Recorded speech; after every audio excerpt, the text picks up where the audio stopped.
Ok. Muy buenas noches a todos. Muchas gracias por estar este día, que hayan apartado este día para nosotros. Para nosotros es un placer que sean parte de esta exposición de Perú Arqueológico por Ricardo Simán. En la exposición de ahora, como nos ayudó el día martes, tenemos a Karim Ruiz, doctor en Historia del Arte por la Universidad Autónoma de Barcelona, licenciado en Humanidades con especialidad en Historia del Arte por la Universidad Pompeu Fabra de Barcelona, con una maestría en mundo precolombino. Karim cuenta con una amplia experiencia en arqueología e historia precolombina. Y el tema de ahora será los tesoros ancestrales, maravillas arqueológicas del Museo Larco. Muchas gracias, Karim.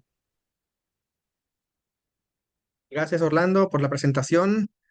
Buenas noches a todo el mundo. Efectivamente, hoy día va a ser, para los que estuvieron en la charla otro día, una charla bien distinta, ¿no? En esta ocasión vamos a hablar de objetos y a partir de objetos de la información que los arqueólogos, los historiadores del arte podemos extraer de esa información, a diferencia de la otra conferencia en la que era un trabajo más puramente arqueológico, ¿no? De sitios arqueológicos con arquitectura, estructuras, etcétera, ¿no? En este caso, vamos a tener, digamos, un hilo conductor que va a ser básicamente la cerámica, ¿no? Y les voy a explicar por qué la cerámica, porque tiene que ver con el tipo de colección de la que vamos a estar hablando, ¿no? El Museo Larco, ¿no? Es una colección privada que se encuentra en Lima y esa colección privada digamos, se inició a inicios del siglo pasado por Rafael Larco Joyle, que básicamente empezó esta colección a partir de los objetos que los trabajadores del campo le traían en sus haciendas en la costa norte del Perú. Entonces tenía una gran cantidad de tierras en la costa norte y los trabajadores empezaron a llevarle objetos que encontraban cuando estaban excavando, trabajando los campos, ¿no? A partir de ese interés empieza una colección que primero se forja básicamente con objetos de las culturas de la costa norte, que era donde tenía estas haciendas, pero poco a poco, ¿no? Debido al interés científico, arqueológico que desarrolla Rafael Larcojoyle, empieza también a comprar una serie de objetos que corresponden a otras culturas del Perú, tratando de armar así un museo donde predominan, ¿no? Las culturas de la costa norte, pero donde tenemos un ejemplo de muchas culturas, prácticamente ejemplos de todas las culturas que se encuentran en la región andina. Esta colección, ¿no? Se encuentra formada pues, por más de 45.000 piezas, ¿no?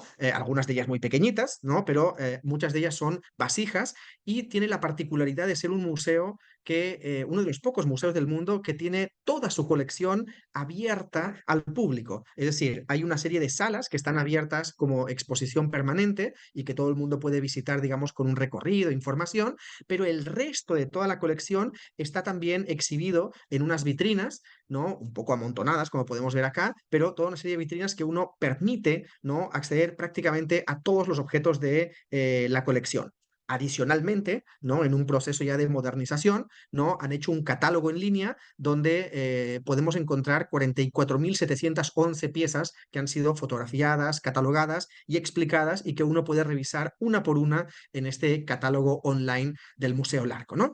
Nosotros vamos a aproximarnos a algunas de ellas. Por supuesto, no tenemos tiempo de verlas todas, pero algunas de ellas que en las fantásticas fotografías de Ricardo Simán vamos a poder aprovechar para hablar de algunos aspectos de estas culturas andinas, ¿de acuerdo?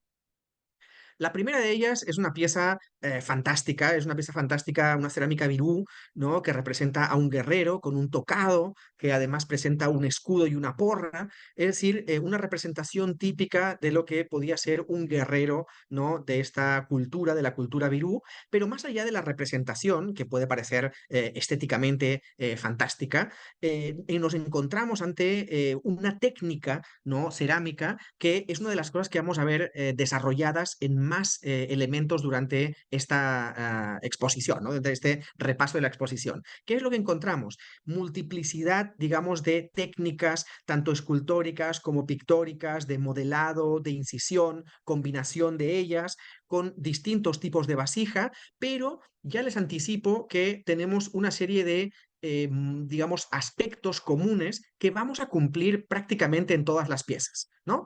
La primera de ellas es que todas estas piezas son unas piezas exclusivas. ¿Por qué? Porque obviamente ya el propio Rafael Larco pues no escogía cualquier pieza que le traían, escogía las piezas, digamos, que le interesaban estéticamente hablando, ¿no? Desde un punto de vista artístico, estético, ¿no? Además de eso, la mayor parte de ellas, por sus propias características, son piezas que son encontradas en contextos funerarios. ¿Por qué es eso? Pues porque las mejores piezas muchas veces se hacían justamente como ofrenda para procesos funerarios, pero además también porque la mayor parte de estas piezas son piezas que no tienen una funcionalidad. Sí, son botellas, tienen un lugar por el que uno puede rellenar de líquido, pero muchas de ellas han sido analizadas a su interior y se ha demostrado que no habían contenido ningún tipo de líquido. Por tanto, la pieza en sí misma era la ofrenda, no el contenido que podían traer a pesar de tratarse de botellas o en algunos casos de cuencos, copas, etcétera, ¿no?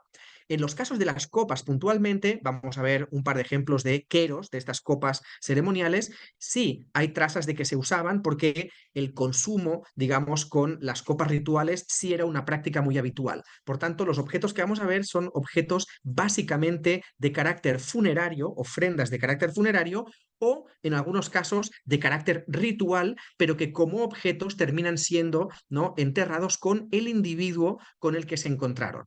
¿Por qué eso? Porque lo relacionamos con una de las características más importantes de las culturas andinas, que es la idea de el otro mundo, ¿no? La muerte no es el final, es una transición hacia otro mundo, el mundo de los ancestros, el mundo de nuestros antepasados.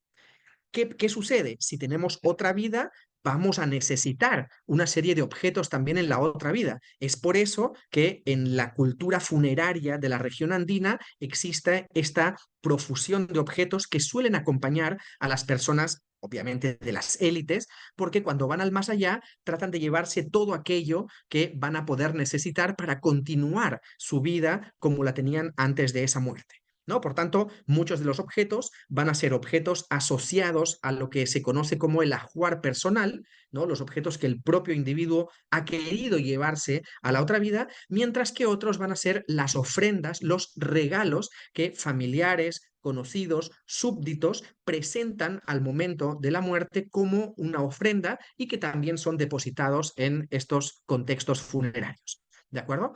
Volviendo a la pieza Virú que les había mencionado, podemos ver acá distintas técnicas. Vemos una técnica de modelado, ¿no? Es decir, es una cerámica escultórica, tiene una forma tridimensional de este personaje antropomorfo, de este guerrero.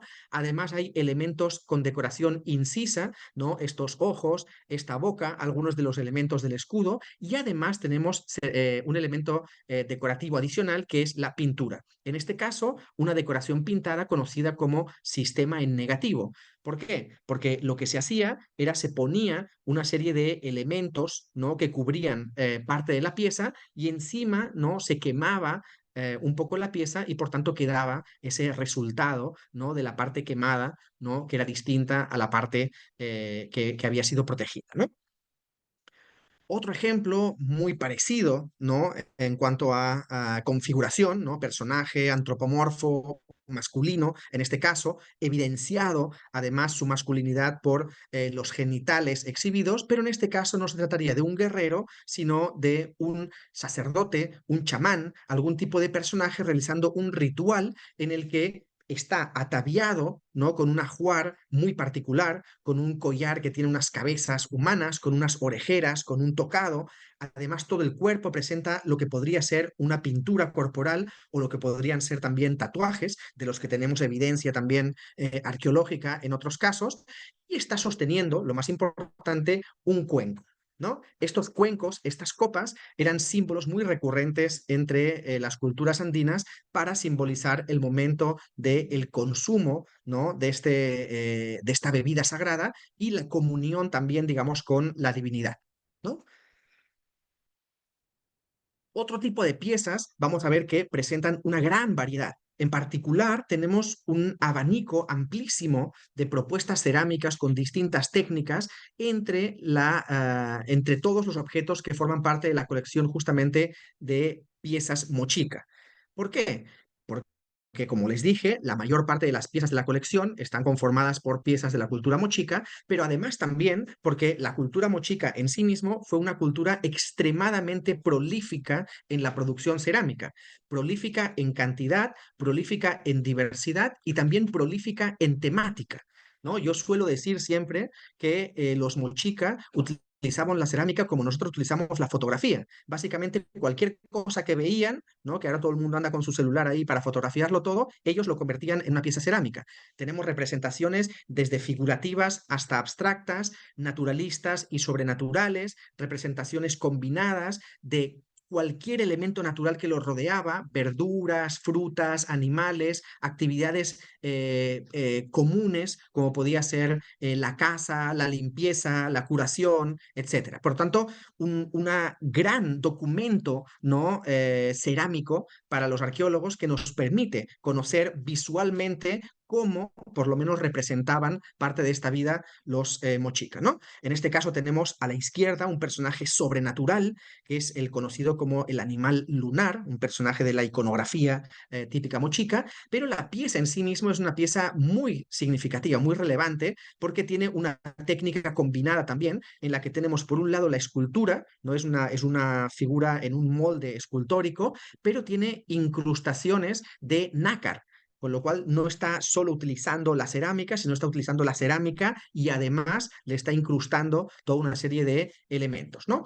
A la derecha, por ejemplo, tenemos una representación mucho más naturalista de lo que podría ser un guerrero o un gobernante que está sentado en este trono, pero que simboliza, este trono simboliza también estos templos con rampa que son muy característicos de muchas de las culturas, sobre todo en la costa peruana, y vemos que además el personaje está representado con mucha naturalidad, anatómicamente, fisonómicamente, y todo el detalle de la parafernalia que lo rodea, ¿no? El ajuar, ¿no? Personal de ese tocado, las orejeras, una nariguera, cómo lleva su vestimenta, etcétera, etcétera. Por tanto, tenemos representaciones que son sobrenaturales y otras que son tremendamente naturalistas, ¿no? Hay muchas otras técnicas que encontramos, ¿no? Una decoración muy particular que encontramos en la cultura mochica es justamente la llamada decoración de línea fina, que encontramos normalmente en estas botellas con esta forma tan particular. Esta forma que vemos acá, voy a señalarles con el cursor para que esta forma que tenemos acá se llama asa estribo, ¿no? Como la de los estribos de los caballos, ¿no? Entonces, la forma que nos remite a eso se llaman botellas con el pico, ¿no? De asa estribo. Esta forma es muy recurrente en muchísimas culturas en la región norte del Perú a lo largo de un periodo extensísimo cronológicamente. No fue inventada por los mochica, había sido inventada anteriormente, pero los mochica la convierten en una forma muy recurrente para sus cerámicas de carácter funerario, estas cerámicas, digamos, con una gran relevancia. Sobre estas botellas a veces tenemos representaciones de muchos tipos y una de las más particulares, las más significativas, es esta decoración de línea fina que vemos aquí. Sobre un fondo claro, ¿no? Crema, ¿no? Blanquito, tenemos un color más oscuro, que puede ser negro, marrón o rojizo incluso, que hace una decoración sobre ese fondo claro, ¿no? Haciendo un gran contraste, en este caso con una representación geometrizada, ¿no? De varias formas geométricas, y en otras ocasiones, como vamos a ver, con unas representaciones figurativas y tremendamente expresivas en el sentido de no solo presentar personajes, sino presentar escenas, escenas narrativas que obviamente nos dan mucha más información todavía. El caso de la derecha también presenta esta decoración de línea fina, pero combinada con esta figura tremendamente escultórica de un personaje con una gestualidad, una vestimenta, toda una serie de objetos que está cargando, es decir, toda una serie de elementos muy naturalistas y representados de una forma muy fidedigna con lo que pudo ser porque podemos identificar cada uno de los objetos. De hecho, si nos fijamos en la mano izquierda de este personaje está sosteniendo lo que sería una botella de asestribo. Por tanto, tenemos incluso unos paralelismos, unas conexiones entre las representaciones que encontramos en unas cerámicas y las propias cerámicas, ¿no?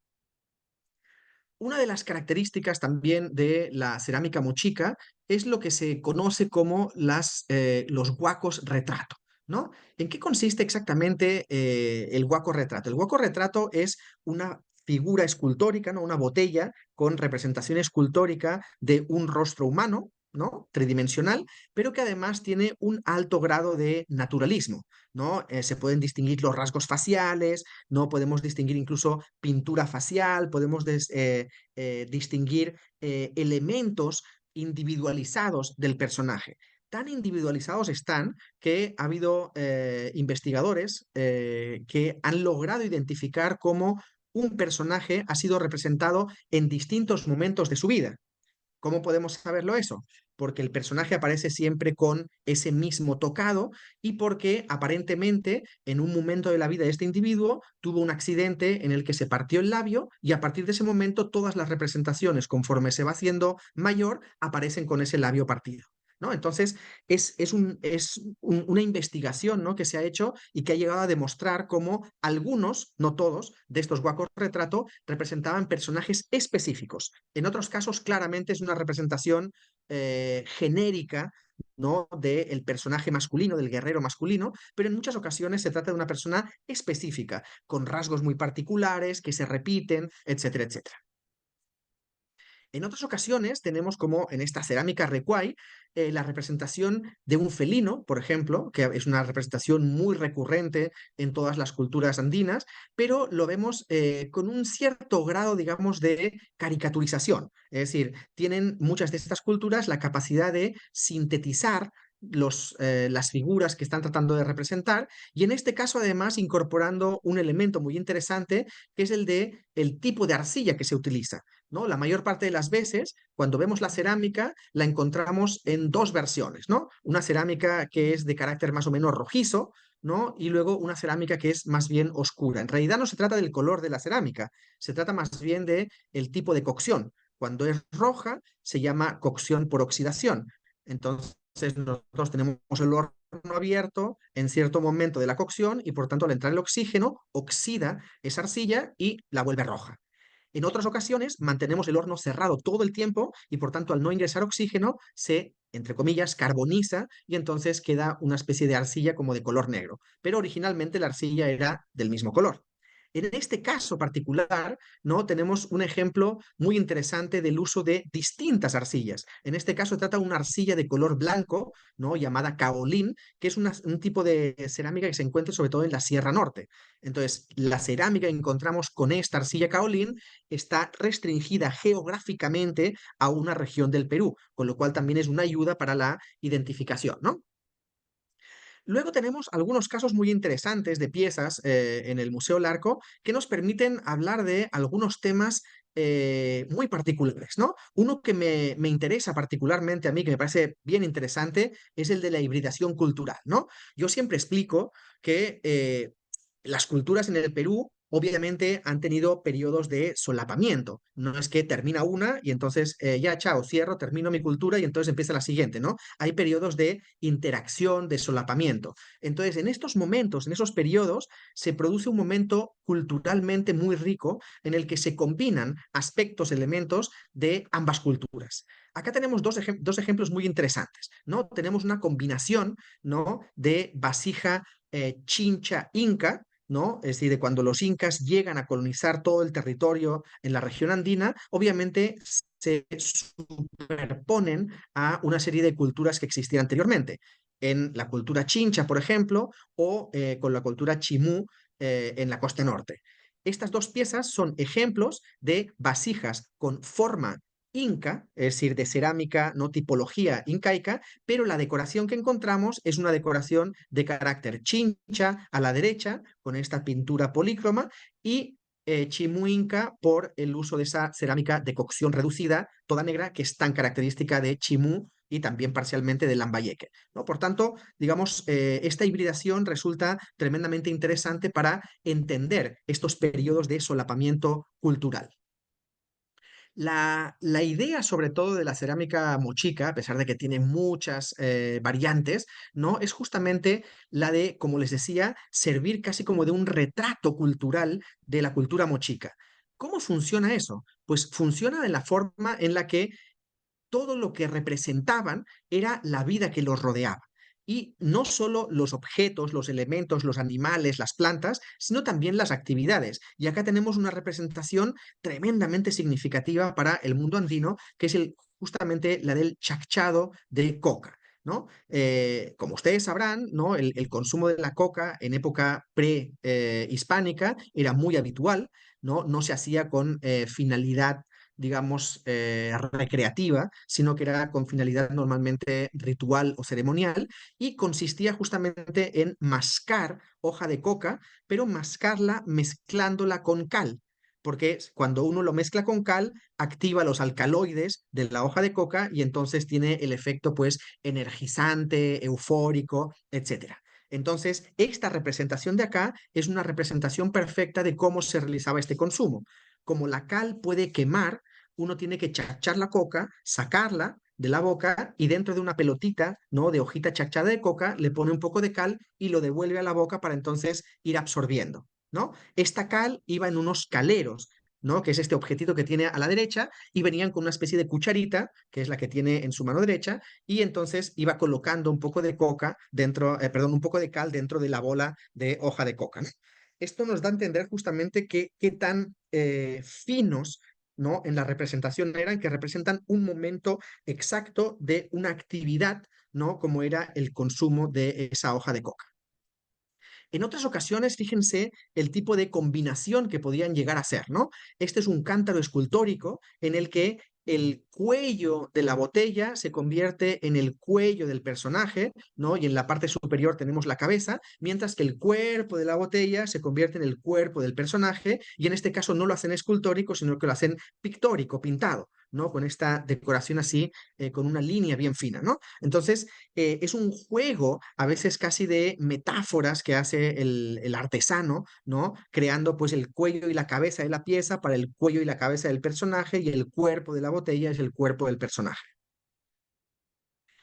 Muchas de las escenas, obviamente, pasan de lo natural, cotidiano, como hemos visto, el consumo de la coca, etcétera, ya a escenas de carácter sobrenatural, ¿no? ¿Qué tenemos acá? Pues tenemos a un ser sobrenatural, ¿no? A una divinidad que está antropomorfizada, pero tiene una cabeza como de felino, y que está con un cuchillo ritual cortándole el cuello a un personaje, ¿no? La sesión pasada me preguntaban, ¿no? Sobre los sacrificios humanos, ¿no? En este caso, entre la cultura mochica, lambayeque, menos chimú, pero las culturas de la costa norte, por ejemplo, había una gran presencia de estos rituales de sacrificio, ¿no? Uno de los más importantes lo vamos a mencionar justamente cuando lleguemos a la que posiblemente es la pieza más importante del museo, ¿no?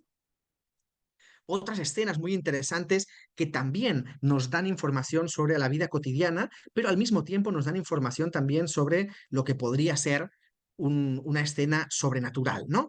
Aquí vemos a un personaje que está como una especie de, sobre un pez, pero que parece también una especie de balsa, de una barca, y efectivamente se trata de eso, ¿no? Se trata de una balsa, ¿no? En la costa norte hay una técnica que todavía hoy en día utilizan algunas personas, que son los caballitos de Totora, una especie de barcos hechos con juncos, y estos eran las embarcaciones que utilizaban en la costa norte las culturas, digamos, Mochica, Lambayeque, Chimú, etcétera, y digamos que luego muchas veces antropomorfizaban, ¿no? Convertían en una especie de ser sobrenatural esas embarcaciones, y tenemos acá un personaje que va cabalgando, digamos, el mar sobre uno de estos caballitos de Totora, y además, ¿no? Si lo vemos ahí con un poco más de detalle, vemos que este es un personaje, ¿no? Completamente ataviado con unas vestimentas especiales, y que lleva a un personaje que va prácticamente desnudo y con una soga al cuello, ¿no? Esta es la representación de los prisioneros que van a ser sacrificados,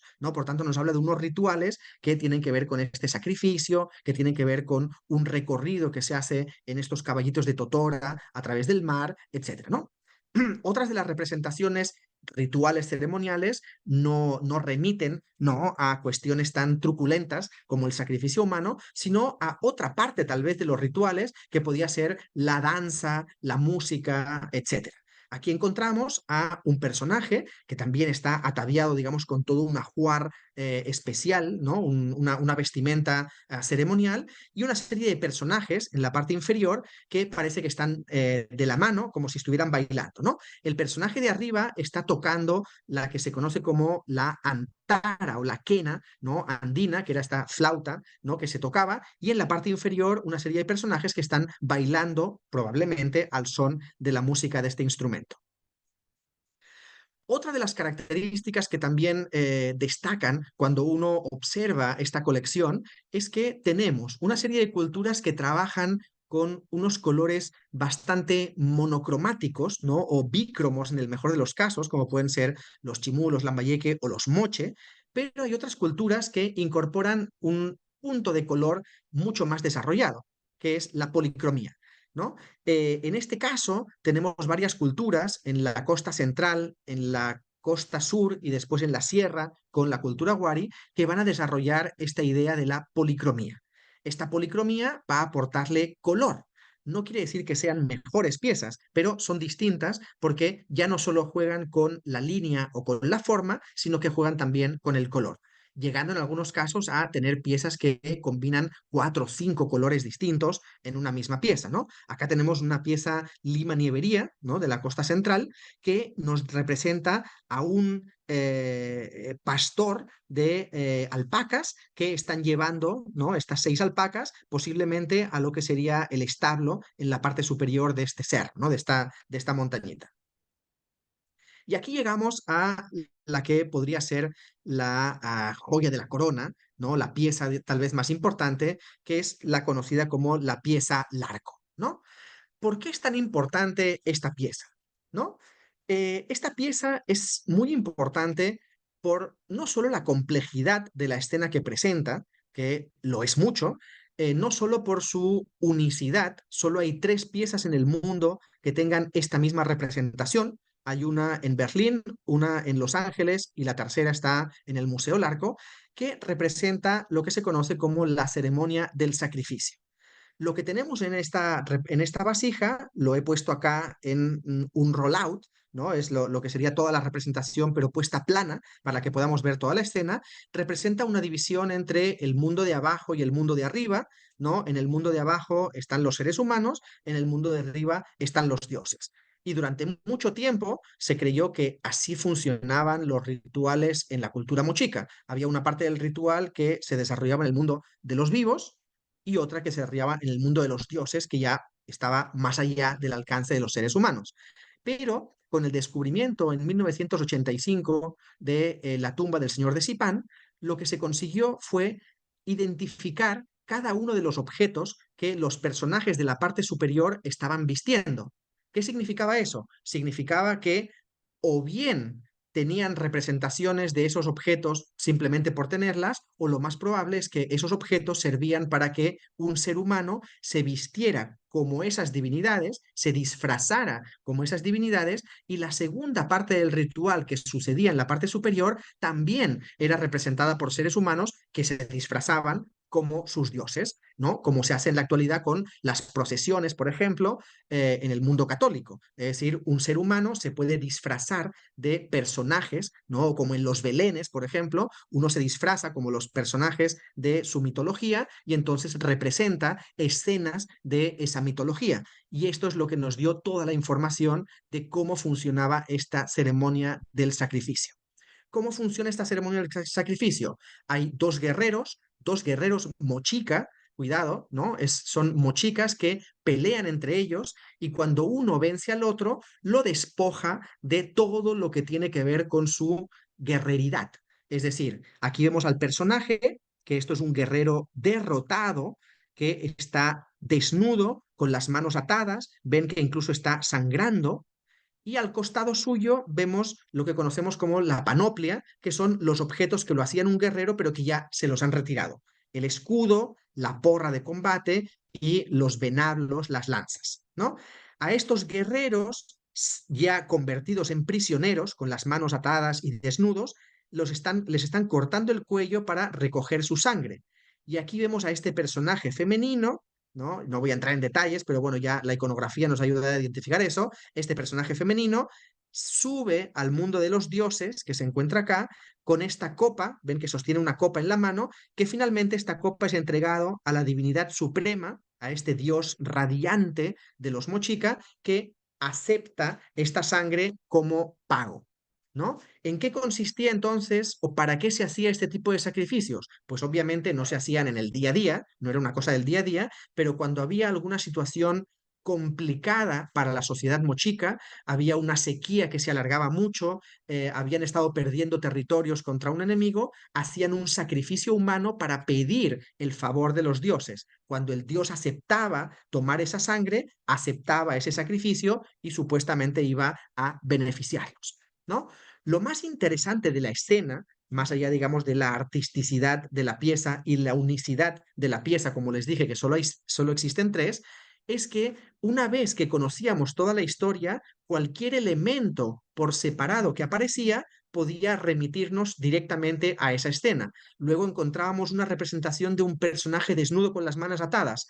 Sin contexto, no sabemos qué significa, pero ahora ya conocemos la escena y sabemos que es un guerrero que ha sido derrotado, convertido en prisionero y que va a ser sacrificado, ¿no? Si encontrábamos una representación de una panoplia, todos estos objetos, ¿por qué? Pues ya sabemos, son los objetos que le han extraído, ¿no? Le han quitado a este guerrero para despojarlo de su estado de guerrero, ¿no? Por tanto, a partir de ese momento, muchas de las piezas que se encontraban, digamos, sin un contexto, adquirían un nuevo valor, ¿no? Además de, como les dije, que todos y cada uno de los objetos que aparecen en esta escena han sido encontrados arqueológicamente y se han encontrado tumbas asociadas con la identidad que representan estos personajes. El señor de Sipán sería este, digamos, sacerdote supremo, se ha encontrado en la Úcupe, ¿no? La representación de este guerrero búho, se ha encontrado en San José de Moro la representación de esta figura femenina, de esta sacerdotisa.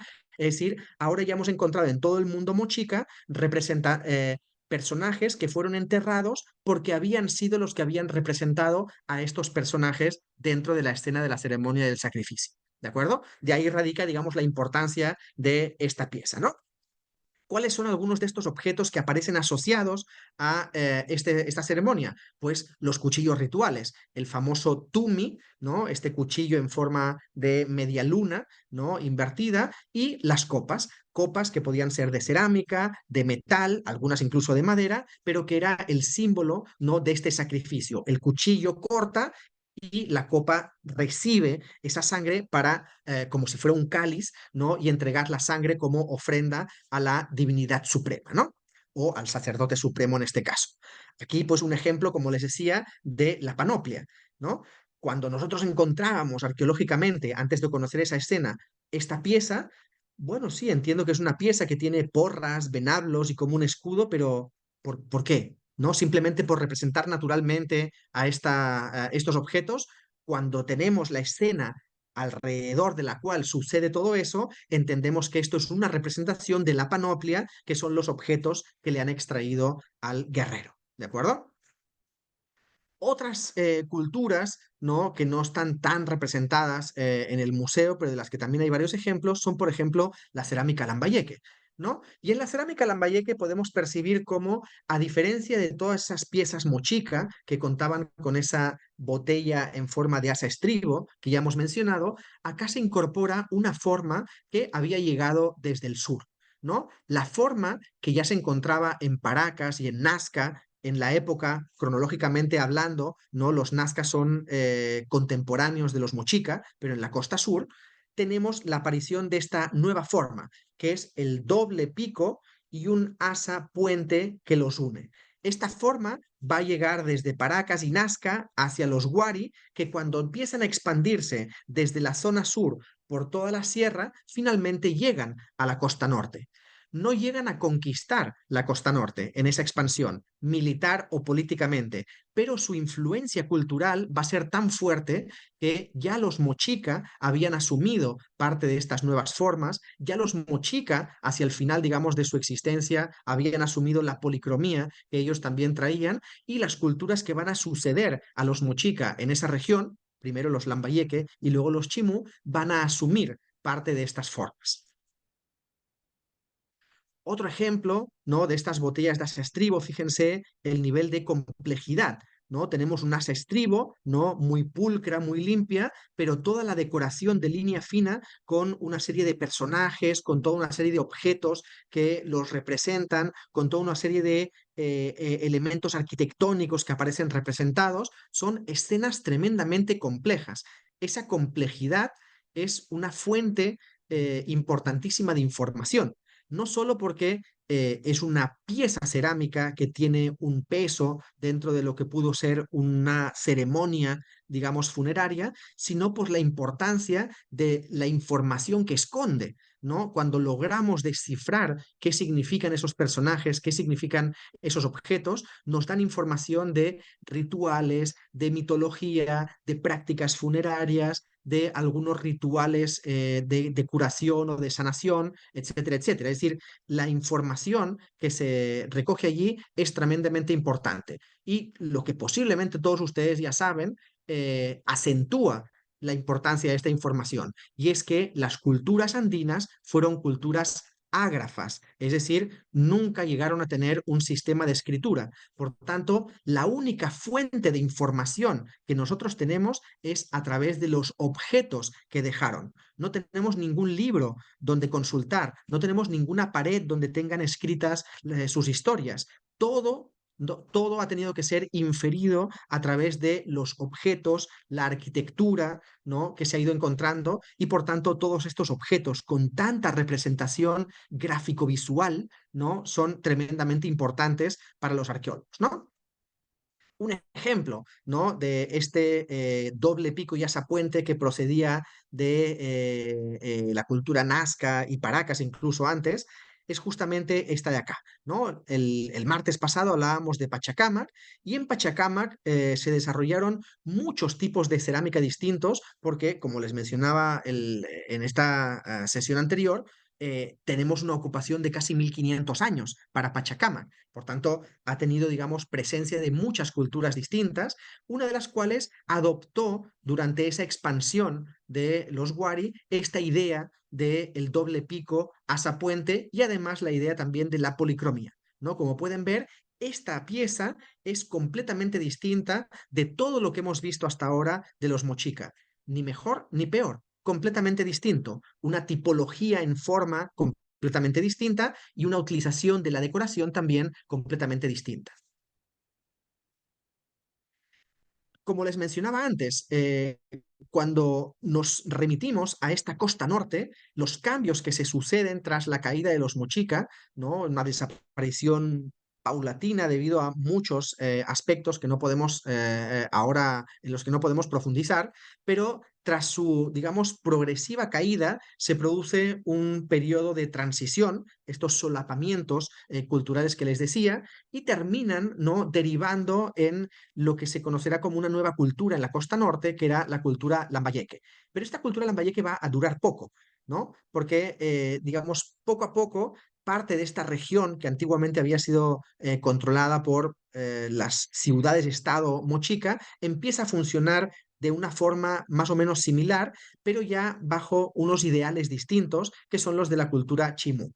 La cultura chimú va a asumir gran parte de las características culturales mochica, pero también algunos elementos de aquello que ya había empezado a desarrollarse con los lambayeque, ¿no? Por tanto, aquí tenemos una pieza con una forma muy peculiar, ¿no? Es una vasija también, en la parte superior vemos la abertura, pero presenta pues una figura como bastante naturalista de lo que podría ser un pato, y luego en la parte inferior unas representaciones de unas olas antropomorfizadas, ¿no? En la costa norte, esta figura, así que hace como una pequeña espiral, es una representación de la ola, ¿no? Son culturas cercanas al mar, por tanto, digamos, el mar tiene una presencia también importante, y en este caso, al ponerle la cabeza, está antropomorfizando, ¿no? Esa ola, convirtiéndola en un ser, ¿no? La ola ya se convierte en un ser, no es un elemento solo de naturaleza, sino un propio ser con su propia vida. Pero además de las representaciones que hay, los elementos decorativos, nos encontramos también con una serie de elementos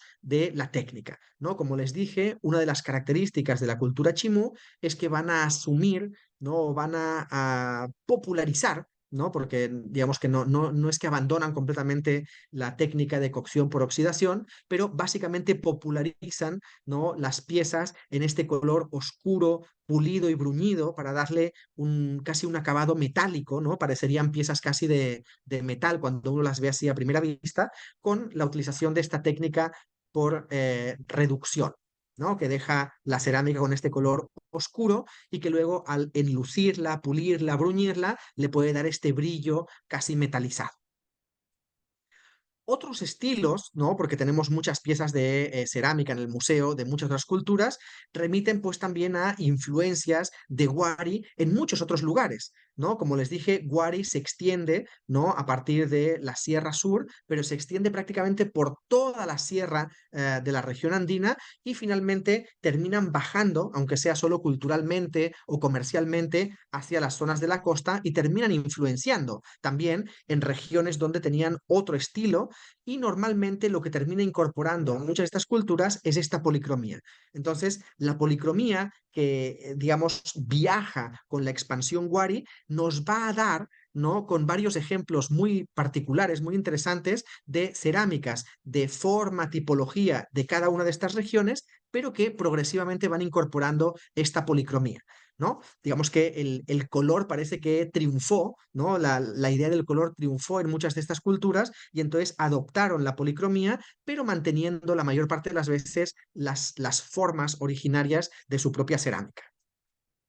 Un caso particular, como veíamos, ¿no? Esto sería esta cerámica Chancay influenciada, ¿no? Por los Wari con esta policromía, pero esta de acá sería la que regularmente habría sido la cerámica Chancay, ¿no? Una cerámica con un acabado muy tosco, ¿no? En el sentido de no es cerámica pulida ni bruñida, sino que tiene una aspereza. Cuando uno la toca, siente la aspereza. Y la decoración es una decoración monócroma, en unos colores negros, marrones, que normalmente es de carácter bastante geométrico, ¿no? Los Chancay más bien utilizan lo que sería la escultura o el modelado o la incisión para las decoraciones figurativas y más bien el resto termina siendo decoración geométrica o abstracta en pintura de color negro. Y luego, como gran ejemplo de esta idea de los vasos que les decía, tenemos justamente el símbolo tal vez máximo de lo que serían este tipo de vasos, que son los queros incaicos, ¿no? La forma del quero existía desde el 2000 antes de Cristo. Digamos que no es un invento ni mucho menos de los incas, pero los incas popularizan ese uso en las ceremonias y lo convierten prácticamente en uno de los grandes símbolos de la ritualidad, de la ceremonialidad dentro de la cultura incaica. En este caso tenemos un quero de madera con decoración polícroma en la que tenemos unas franjas al centro con decoración geometrizada, pero tanto en la parte superior como en la parte inferior tenemos decoración figurativa. Una escena, ¿no? Con unos personajes antropomorfos, ¿no? Vistiendo unos ponchos, unos uncos, ¿no? Con sus tocados, con sus lanzas, etcétera, mientras que en la parte inferior, si bien es una decoración figurativa, ¿no? De unas flores, en realidad están como muy sintetizadas y parcialmente geometrizadas. Es decir, identificamos el elemento, pero ha sido ya sintetizado. ¿Para qué eran estos vasos? ¿No? Y me parece importante hacer la incisión, hacer un inciso para entender esa cuestión. Los queros eran para el consumo básicamente de lo que se conoce como la bebida sagrada en los Andes, que era la chicha de jora. ¿No? La chicha de jora era una bebida fermentada a partir del maíz y que podía adquirir un alto grado de alcohol y era la única, digamos, bebida alcohólica, ¿no? El alcohol de uva, digamos, no llega hasta la llegada de los españoles. Por tanto, era la única bebida, ¿no? Que tenía, digamos, un efecto, ¿no? Como alcohólico. Y la chicha de jora, cuanto más tiempo la dejas fermentar, pues más aumenta su graduación. Esa chicha de jora es básicamente lo que se convierte en la práctica más habitual en prácticamente todas las culturas, ¿no? Ese consumo de la chicha de jora, a tal punto que hasta hoy en día, en pleno siglo XXI, los campesinos en provincia todavía hacen sus pagos a la tierra con chicha de jora, a veces lo modernizan a cerveza, pero normalmente lo hacen todavía con chicha de jora y el pago a la tierra consiste en tomar uno de estos vasos, un quero, tomar un sorbo de esa chicha y verter el resto del contenido a la tierra como pago a la tierra, ¿no? Es decir, para pedirle a la tierra, a la divinidad de la tierra, la Pachamama, en la mayor parte de los casos, que les sea propicia para la agricultura, ¿no? Recordando que todas las culturas andinas básicamente no funcionan con una base de organización relacionada toda a la agricultura, ¿no? Su organización social, su organización política, sus disputas militares por el control de la irrigación, etcétera. Otro ejemplo, ¿no? De la cultura recuay, en el que podemos ver, vamos viendo algunos ejemplos de otro tipo de representaciones. Aquí vemos una representación completamente arquitectónica. Vemos la representación de todo un espacio arquitectónico con paredes, patios, ¿no? Una zona con celosías, unas pequeñas torres, ventanas, aberturas, ¿no? Gran parte de la representación está hecha de carácter escultórico, pero hay algún elemento que también está pintado, ¿no? Es decir, la gran cantidad de recursos que se utilizan para la representación naturalista de esas escenas es remarcable. Y pasamos ahora a otra parte de la colección que es muy menor en cantidad, pero algunas de ellas son piezas muy interesantes, que son los textiles, ¿no? Lamentablemente, ¿no? Gran parte de los textiles que correspondieron a las culturas de la costa norte, por encontrarse en una zona donde ha habido varios fenómenos del niño, con muchas lluvias, etcétera, por encontrarse en zonas normalmente donde la napa freática no tiene muchas variaciones de altura y de humedad, la mayor parte de los objetos de carácter orgánico, de origen orgánico, quedan destruidos, ¿no? Hay muy pocas evidencias, pero cuando se han encontrado algunas evidencias son también excelentes. Esto lo diferencia mucho de las culturas de la costa sur, porque en la costa sur tienen uno de los desiertos más secos del mundo y por tanto gran parte de los materiales orgánicos en estas tumbas, los materiales, digamos, que se encuentran en estas tumbas, se han encontrado en perfecto estado, ¿no? Por eso encontramos algunos de estos fardos funerarios, ¿no? De Paracas, de Nazca, incluso de Huari o de los Incas, en algunas zonas donde se han preservado con un estado de conservación excelente, pero en la costa norte es completamente distinto, ¿no? Aquí otro ejemplo, ¿no? Con unas representaciones figurativas de unas aves sobre unos árboles, etcétera, etcétera. Hay muchas escenas, digamos, que remiten a algunos elementos, digamos, mitológicos, algunas escenas mitológicas. Y lo que me parece más interesante, tal vez, que las piezas es las herramientas, ¿no? Esta de acá es una pieza excepcional, ¿no? Que se encuentra en el Museo Larco, que es una caja de lo que podríamos ser una caja de costura, ¿no? Una caja de costura que son todos los implementos que son necesarios para la producción de los textiles. La producción de los textiles estaba tradicionalmente asociada a las mujeres en el mundo andino. La mayor parte de las culturas andinas, ese tipo de trabajo, la producción textil, estaba asociado con las mujeres. Pero eso les daba una gran importancia, porque muchos de estos textiles se convertían en objetos importantísimos para las élites, para vestirse, para llevar estos objetos a la otra vida, ¿no? Como objetos funerarios, y lo que lleva, ¿no? Eso lleva a que muchos contextos funerarios de mujeres que fueron importantes, cuando dan el paso a la otra vida, cuando las entierran, son enterradas con objetos asociados con la producción textil, ya sea los objetos que había producido o las herramientas que usó en vida. De la misma forma que el guerrero es enterrado con su escudo y con su porra, las mujeres, las textileras, eran enterradas con las herramientas que habían utilizado en vida, ¿no? bueno, podríamos profundizar mucho, ¿no?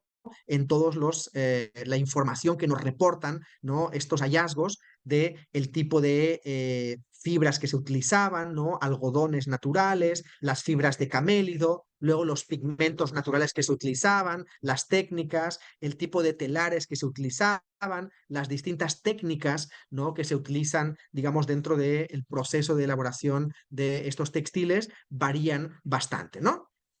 Y varían tanto, ¿no? Que he querido ponerles acá un ejemplo muy particular de un unco, ¿no? Uno de estos ponchos que se encontró no solo tejido, sino que se utilizaron plumas de distintas aves para decorar esta tela, ¿no? Hay que tener siempre presente que todos estos objetos, por ser objetos de carácter funerario o de carácter ritual muy exclusivo, no eran objetos que estaban pensados para vestir en el día a día, no eran objetos prácticos, ¿no? No eran objetos que fueran fáciles de llevar. Entonces, estos objetos eran producidos ya fuera para una ceremonia muy particular en la que una persona se lo ponía y ya está, o eran objetos que eran creados exclusivamente para el proceso funerario, es decir, para formar parte del ajuar del individuo que iba a ser enterrado o para ser entregado como una ofrenda, como una donación, ¿no? A ese difunto, ¿no? Y el otro de los objetos interesantes que tenemos en cuanto a la colección textil del Museo Larco es uno de los quipus, ¿no? El quipu, no sé si alguno de ustedes habrá escuchado hablar, era un elemento que servía para el registro de información dentro de la administración incaica. Es decir, que funcionaba como un sistema mnemotécnico, servía para recoger información básicamente de cantidades de cosas.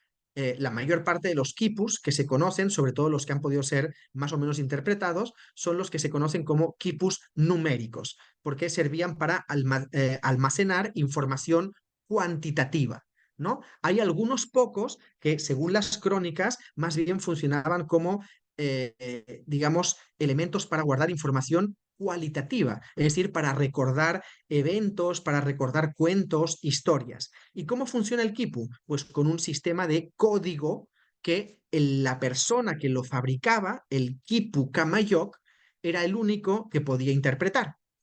De ahí la importancia de estos funcionarios dentro del Estado incaico. Así, a grosso modo, ¿cómo funciona? Pues tengo un cordel principal que representa un lugar y de ese lugar quiero saber cuáles son los bienes con los que el imperio incaico cuenta. Entonces, uno de los cordeles va a ser para hoja de coca, el otro para papa, el otro para alpacas, el otro para camotes. Entonces, cada uno de ellos va a tener un número de nudos con una forma determinada y entonces tenían un sistema decimal. Por tanto, el primer nudo indicaba las unidades, el segundo las decenas, el tercero las centenas, luego los millares. Entonces, en función del número de nudos, si yo tengo los nudos 3, 4, 8, 6, pues tenía 3.486 kilos de papa, para que nos entendamos, ¿no? He hecho una simplificación, pero era un sistema para recordar las cantidades. Cada uno de las regiones tenía un Kipukamayok que iba, recogía la información, volvía a la capital, presentaba esa información y en la capital se recogía toda la información de los bienes y recursos con los que el imperio incaico contaba. Y a partir de esa información, el imperio incaico podía organizarse para llevar más recursos aquí, traer de acá, moverlos para allí, moverlos para allá. No habíamos visto hasta ahora las piezas de metal, que sería tal vez la última de las partes, ¿no? de los objetos, de los materiales con los que cuenta el Museo Larco, ¿no? Su colección de metalurgia. ¿No? Tenemos acá un ejemplo de un cuenco chimú hecho con martillado, ¿no? Lo que se conoce como martillado, que consiste en que por la parte posterior de la pieza uno va golpeando haciendo que sobresalga una parte de ese metal y entonces eso que va sobresaliendo va generando una forma que por el otro lado se va a ver como una figura, como pueden ver, tremendamente compleja, con un personaje central, una serie de personajes alrededor, elementos decorativos, geométricos, etcétera, ¿no? la utilización de la metalurgia fue tremendamente avanzada porque usaban oro, plata, bronce, cobre dorado, a veces los fusionaban entre ellos, ¿no? Hay una pieza también en el Museo Larco, creo que está ahora fuera por exhibición, por eso no pudo ser fotografiada, pero que es la representación perfecta de esos conocimientos. Es una pieza que tiene la mitad de plata y la mitad de oro. A priori podría parecer una simpleza, pero para poder alear, ¿no? Fundir oro y plata para que se peguen entre ellos, tenemos que llegar a un nivel de precisión de la fundición de uno y de la fundición del otro para que coincidan en temperatura al mismo tiempo y se puedan fundir. Es decir, hasta hoy en día resulta difícil, ¿no? Con toda la tecnología que tenemos, fundir dos metales distintos a una temperatura en la que los dos puedan fusionarse, ¿no? Por tanto, tenían un alto grado de conocimiento del desarrollo metalúrgico, ¿no? Haciendo piezas, ¿no? Excelentes con repujado, incisión, ¿no? Lo que se conoce por también la adición, algunos elementos que podían estar sueltos, o incluso las piezas de oro macizo, ¿no? Que simplemente eran lo que se conocía como la cera perdida, ¿no? Se fundía y se rellenaba todo de oro la pieza, ¿no? En la metalurgia, pues se desarrollaron muchos objetos, entre los que destacan por importancia ritual, ceremonial e iconográfica, incluso los tumis, ¿no? El cuchillo ceremonial de los que se encuentran entre muchas de las culturas andinas y en gran cantidad, ¿no? Otros objetos, en este caso, digamos, de objeto de tela también, pero estas eran una especie de muñecas que formaban parte de una especie de conjunto, digamos, ritual también, porque no eran, digamos, unas muñecas como juguete, ¿no? O en todo caso, digamos, un juguete un poco truculento, porque eran tres mujeres que están preparando justamente una ceremonia funeraria, ¿no? Están preparando como un fardo. Entonces era una especie de representación del ritual, ¿no? De preparación del fardo funerario con estos textiles, ¿no? Y aquí sería la cabeza de un fardo funerario, ¿no? Una cabeza de la cultura chancay. Lo que hacían normalmente era que se creaba un fardo, ¿no? En el que se ponía el individuo al interior, se cubría de varias capas de tela, pero luego normalmente se trataba de antropomorfizar el fardo. ¿Qué significa eso? Que convertíamos el fardo en una especie de personaje y por tanto se convertía también en un personaje protector de los restos que se encontraban a su interior. Es decir, que esa antropomorfización servía para darle, digamos, una mayor protección a ese individuo, ¿no? Acá, por ejemplo, una combinación de lo que podrían haber sido los metales con las telas, con estas piezas, esta especie de como de camisas, ¿no? O uncos, ¿no? Que estaban cubiertos de piezas de metal cosidas, ¿no? Entonces, esto obviamente generaba un doble efecto, un efecto visual, ¿no? Si nos fijamos a la parte de arriba de un templo, no vemos a un personaje bajo el sol que tiene todos los metales que van brillando, genera casi una aura mágica visualmente, pero además también un efecto sonoro, ¿no? Pensamos en todos estos rituales con un proceso de baile, procesión, ¿no? Con música, y entonces el movimiento de estos cuerpos con el tintineo de estos metales habría generado también un efecto impactante, ¿no? Y ya para cerrar un poco con lo que sería la parte de los metales, tenemos lo que son los ajuares funerarios, ¿no? ¿Por qué sabemos que son ajuares funerarios y no eran, pues, las joyitas que se ponían para salir en el día a día? Pues porque son tremendamente incómodos, ¿no? Es decir, son unos tocados, son unas orejeras, unas narigueras, incluso unos collares que son extremadamente incómodos, ¿no? Esto, en el mejor de los casos, se lo puede poner pues uno para quedarse sentadito y que lo vean, pero si uno se para, esto empieza a moverse por todos lados, las orejeras se les caerían hacia adelante, esto de acá se les escurriría, es decir, era tremendamente incómodo, ¿no? Entonces, estos objetos habían sido pensados solo para finalidades rituales o, la mayor parte de los casos, era ya el ajuar funerario, es decir, aquello que el difunto había decidido que quería llevar a su más allá. ¿Y cómo quería presentarse? Pues en su traje de gala, para que nos entendamos, ¿no? Con sus mejores joyas, sus mejores orejeras, su mejor nariguera, su mejor pectoral, ¿no? Muchos de ellos son objetos, pues, que han sido, en muchos casos, preparados pues con mucho tiempo de antelación, ¿no? Cada uno de estos gobernantes, de estos sacerdotes importantes, pues iban preparando su ajuar funerario para cuando llegaba el momento. En otras ocasiones, pues les llegaba la muerte de forma más súbita y bueno, tenían que enterrarse pues con lo que encontraban en ese momento, ¿no? Aquí algunos ejemplos más de algunos de estos collares. Fíjense en la parte derecha, ¿no? Un collar con unas cuentas que representan cabezas humanas, ¿no? Bastante antropomorfizadas, y la parte inferior lo mismo, pero con estas cabezas de felino. A la izquierda tenemos unas representaciones de, digamos, joyería, pero no metalúrgica, ¿no? Hechos con algunos de los materiales típicos de la zona, como podía ser el cristal de cuarzo, ¿no? Que es bastante típico en el Perú, y también la crisocola, el lapislázuli, ¿no? O incluso el pórfido, que no se encuentra en tanta presencia, pero que tenemos varios objetos, en este caso de un collar cupisnique, en sobre todo la región de la Sierra Norte. Otro ejemplo de estos tocados impresionantes, pueden ver acá esta cabeza, ¿no? Que está representada aquí, que es una cabeza sobrenatural. ¿Por qué? Porque es un ser con un rostro antropomorfo, pero que tiene dientes de felino. Esta característica, ¿no? De combinar los elementos humanos antropomorfos con elementos de animales, como eran esos animales sagrados, ¿no? La serpiente, el felino o las aves de presa, por ejemplo, eran muy habituales, ¿no? Aquí otra representación, esto es una coxalera, ¿no? Una especie de protector coxal, ¿no? Que vestían algunos guerreros, pero obviamente como objeto defensivo no tenían mucho valor, ¿no? Porque además en este caso la plata es un metal muy blando, no protege realmente, ¿no? Estos son unas coxales, protectores coxales que en realidad son de carácter ritual, no es para que realmente un guerrero se proteja, ¿no? Pero la representación también resulta muy interesante con este personaje sobrenatural, ¿no? Que está cargando en un lado este cuchillo ritual, ¿no? El cuchillo ritual, y en la otra mano está sosteniendo una cabeza, ¿no? Ya ha cortado, ¿no? Las divinidades normalmente no degollan solo, sino que terminan cortando también la cabeza, ¿no? Y otra de estas coronas de plata.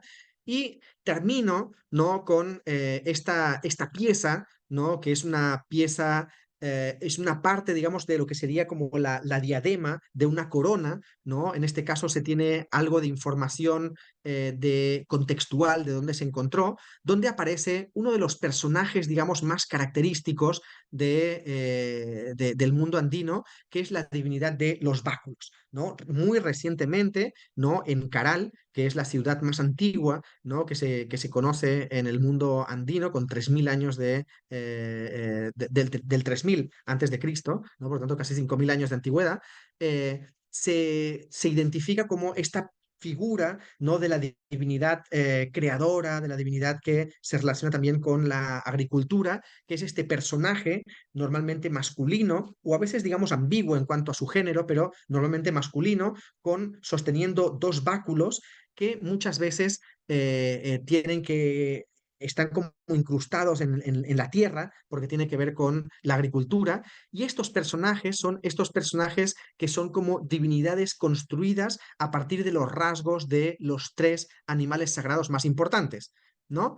En la división del mundo andino teníamos el mundo de arriba, el mundo del medio y el mundo de abajo. El mundo de arriba para los dioses, el del medio para los seres humanos y el de abajo para los ancestros. Cada uno de estos mundos tenía un animal sagrado que lo representaba, que era respectivamente el ave de presa o el cóndor, en el caso de la región andina también, el felino y abajo la serpiente. Estos personajes aunan muchas veces características de los tres mundos, de los tres animales sagrados, por tanto, engloban a los tres mundos. Son personajes antropomorfos, pero que tienen dientes de felino, que tienen, aquí podemos ver unas cabezas de serpiente como que en su cinturón, y luego en la parte posterior suelen tener alas, ¿no? O sus pies, ¿no? En vez de ser unos pies humanos, son también unas garras. Entonces, de esta forma, estos personajes construyen la idea de esta divinidad que aúna las características de los tres niveles del mundo en un personaje sobrenatural, ¿no? Por tanto, es una de las primeras representaciones de la divinidad suprema, máxima, creadora en el mundo andino. Y con esta imagen, ¿no? Estaríamos terminando con la charla de hoy. Ahora queda abierto el turno de preguntas para quienes tengan alguna duda o algún comentario al respecto.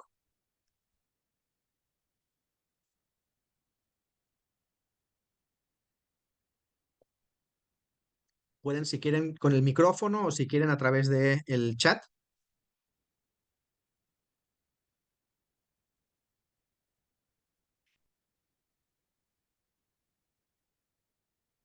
Erika, adelante. Sí, muy buenas noches. Muchísimas gracias por la presentación, muy interesante, doctor.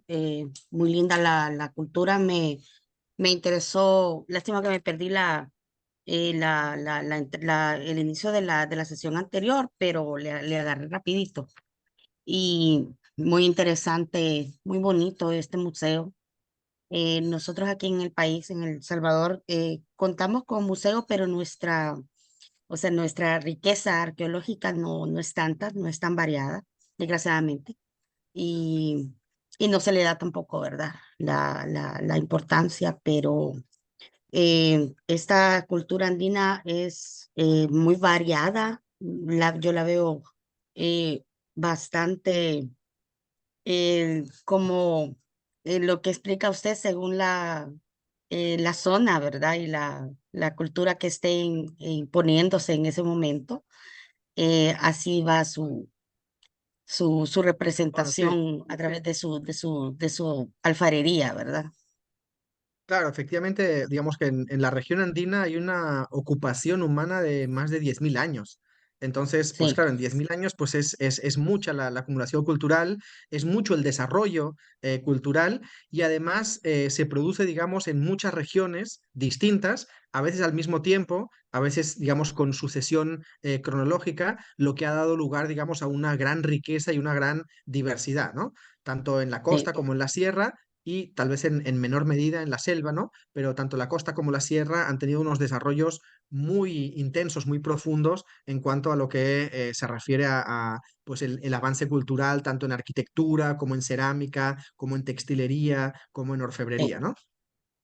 Sí, y lo que me gustó es lo como usted dijo, ahora en la actualidad tenemos pues cámaras, hay celulares para tomar una instantánea y para ellos era esa fotografía que se capturaba en ese momento, ¿verdad? El escultor que tenía esa magia, ¿no? Para capturar, tal vez no exactamente a la persona que estaba queriendo representar, pero para mí es un trabajo mucho más rico Ujú. porque eso requiere mucho tiempo. Para mí era una persona muy hábil, porque no solo se hacía, me imagino, esa escultura en ese día, sino que quizás hacía no sé cuántas para la demanda, ¿no? Así que Claro, eran personas para en la mí de actualidad mucho respeto.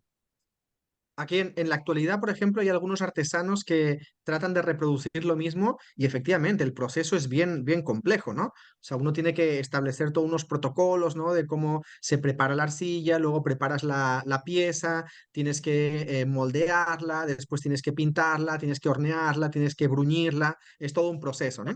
Y en relación justamente a lo que estaba mencionando también usted, la representación casi fotográfica, lo vamos a relacionar con la pregunta que nos está haciendo Orlando, ¿no? Efectivamente, el Museo Larco, ¿no? Tiene también una sección que es la sección de la Sala Chehan, ¿no? Que es donde se encuentra una colección de arte, bueno, se le conoce como arte erótico, pero en realidad es mucho más complejo que solo arte erótico. Y efectivamente, los Mochica también representaban todo lo que sucedía en su vida y algo de lo que sucedía en su vida también eran sus relaciones también sexuales. Y entonces tenemos una gran variedad de representaciones de lo que tiene que ver con sus prácticas sexuales, pero, por eso les digo que no es solo lo erótico, también con lo que tiene que ver con la fertilidad, el hecho de que la mujer es la creadora de vida, entonces se representa a la mujer en todas las etapas, ¿no? Desde el nacimiento del hijo, cómo se le da de lactar, etcétera, etcétera, y también con una estrecha relación que se establecía entre el mundo de los vivos y de los muertos, y una de las formas en las que se demostraba, digamos, que había todavía esa conexión con los ancestros es con algunas escenas de carácter sexual, de relaciones sexuales entre personas vivas y personas muertas. ¿no? Entonces, para nosotros, digamos, un concepto muy truculento, pero para la sociedad mochica, en realidad era una forma de seguir conectado, digamos, con estos ancestros que ya estaban en el otro mundo, pero a los que seguían respetando y seguían teniendo presentes, ¿no?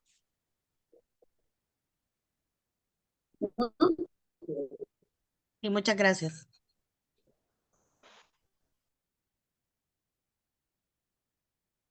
Por ahí ya contesté ahí la pregunta de Orlando. ¿Alguien más tiene alguna duda, alguna consulta, algún comentario?